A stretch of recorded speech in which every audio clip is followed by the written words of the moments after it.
Hello guys and welcome back to the channel. In this video, I'll show you how to pair and set up your V6 Plus remote control in just a few simple steps. So let's get started.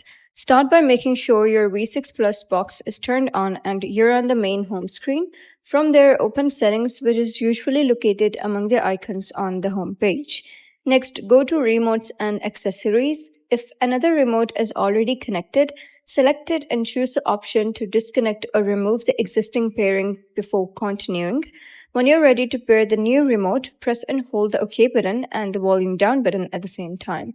Keep both buttons pressed until the pairing process finishes and a confirmation appears on your home screen. If the pairing window closes before the remote connects, simply restart your V6 Plus box. Once it powers back on, the pairing prompt should appear again, allowing you to repeat the same steps. And that's all there is to it. Your V6 Plus remote should now be connected and ready to use. That's it for today's video. If you found this video helpful, please consider subscribing and leaving a like. It really helps me out, and I'll see you next time.